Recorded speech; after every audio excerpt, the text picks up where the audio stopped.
One of the most common questions I get asked by clients is, what security solutions have you seen work and not work when they were starting the project for a new implementation of a new technology into their own networks? Whether it's DLP for data loss prevention, a new SIEM or IDS, it's never an easy decision nor a low-cost one, so what have I actually seen work and fail in different client sites? I break that down for you now in this new episode of LeetSpeak coming up. Alissa Knight. That major hack attack against Sony. First, the studio's movies. 3 days after Target confirmed hacking payment information from as many as 40 million customers' credit. Incoming message. It's Friday, and that means time for another episode of LeetSpeak with Alissa Knight, bridging the gap between all things information security, where we'll talk the latest vulnerabilities, threats, security conferences, malware and exploits, as well as interview CISOs and CIOs from around the world on the IT risk management topics that matter most. Alissa Knight, one woman, One mission. one voice, and the world's foremost authority on hacking the cloud and Internet of Things. Coming to you unplugged and unleashed in this week's new episode of LeetSpeak With Alissa Knight.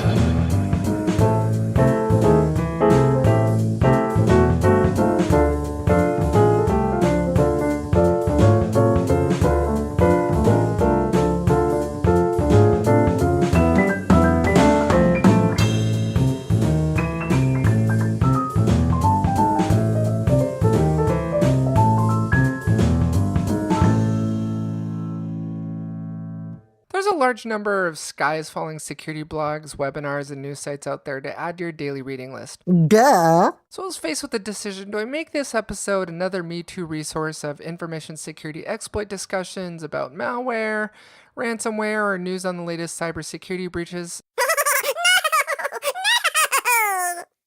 But if you know me, you know I'm not the local idea fairy on creating Me Too ideas. So welcome to this episode of LeetSpeak, where we're going to discuss what to do about the latest threats, the different IT security solutions that I've seen work and not work in on-prem and cloud deployments, as well as cover topics in IoT security, including the security of connected devices, from connected cars to connected thermometers and aquariums, and yes, that is the thing. This is so cool! In these episodes, I'll review different vendor solutions, talk about implementation roadmaps, and even interview CISOs and their IT security strategies. The products and solutions I review in these shows are based on my own experiences in the field of incident response, penetration testing, and network security monitoring. You're so smart. So you'll get an unbiased, unfiltered view of these different technologies for your next project. Today we're going to discuss solutions in the SIEM or Security Information Event Management space. In my research, Intel Tactics was the first SIEM to come to market in 1996, followed closely by Net Forensics in 1999, then followed by ArcSight in 2000, Q1 Labs in 2001, and Splunk and Logarithm in 2003. And late to this SIEM prom came along a new startup called AlienVault in 2007. Feel free to leave a comment if you're aware of a commercial or open source SIEM that predated Intel Tactics in 1996, but from my research, it may actually have been the first SIEM to the market. Now, some of you may have seen the news lately on LinkedIn and other news sites about the acquisition of AlienVault by AT&T. Today's episode, we're going to actually talk about AlienVault and the USM product suite. Let's get ready to rumble! Okay, so what exactly is a SIEM? Effectively, it's a syslog server on steroids. While supporting logs and events for multiple devices, true SIEMs will support not just aggregation capabilities, but correlation engines, as well as an attempt to lower the amount of noise generated from all the different log sources. The correlation engine is a relatively simple concept. It attempts to take an algorithmic approach to identifying something bad seen across multiple event sources. In essence, an A plus B plus C equals to something bad for your security analyst to take action on. Now let's assume the following scenario. A firewall sees a port scan from 1.1.1.1. The firewall then reports a blocked outbound attempt to port 31337 from an internal web server. Endpoint protection on that same server reports sandboxing a binary failed. The SIEM gets the events from each of these devices and correlates them all together, warning the analyst that something is awry. This is a SIEM in its simplest way I can describe it.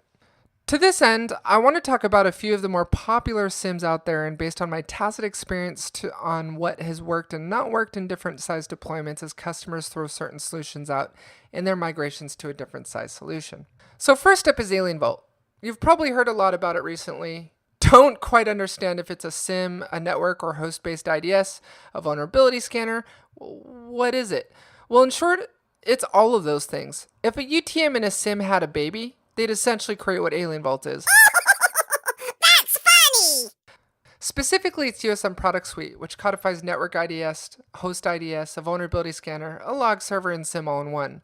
Some of you may remember Awesome from the old days. Oh, yes! Believe it or not, it's still actually maintained by AlienVault despite them still having the commercial USM product as an alternative. Now let me tell you that while AlienVault has historically targeted the SMB market, we have seen it and have actually deployed it in large enterprise environments of more than 40 sensors locked into different AlienVault servers across different countries, islands, and states and cities. And it does quite well. However, AlienVault does have issues where bugs have manifested themselves in large number of sensor rollouts that didn't appear in smaller deployments. AlienVault over the years has improved its QA testing before releasing new versions, which in the past left much to be desired, but again, over the last year or so has drastically improved. AlienVault even recently launched a new addition to its USM product suite in the cloud that finally orchestrates events in the AWS and Azure clouds with events from on-prem sensors. As more companies form hybrid clouds between their on-prem assets, AWS, even Azure, a SIEM capable of federating them all together is critical for a vendor to compete in today's SIEM market. So how has AlienVault in my experience fared in the enterprise? Quite well actually, and in latest versions, better than some of the other solutions out there in many areas. Remember though that AlienVault is akin to a candy wrapper around open source tools like OpenVAS and Suricata. Historically, they've relied on OSEC HIDs, which can operate in both agent and agentless mode for unsupported operating systems. The new USM Anywhere product for the AWS and Azure clouds relies on NXLog, but the on-prem can support both OSEC and NXLog as well. I've seen USM hold its own in multiple use cases and outperform even the larger SIEM solutions out there, so I'd say it's very well positioned for companies who need the full kit and caboodle of network IDS, host IDS, and vulnerability scanning with the added need for a SIEM. It even attempts to simplify large rollouts of OSEC agents through a GUI that with a push of a mouse will do a remote install onto a remote Windows server. If you already have a network IDS and other endpoint security solutions rolled out, AlienVault is still a good option, but you do have the option to consider other SIEM solutions like QRadar, now owned by IBM, or ArcSight, now owned by HP. About 10 years ago, this massive consolidation began to happen in the information security industry where some of the larger cap companies began acquiring smaller companies, eating into their market like Symantec, HP, and IBM. But I digress.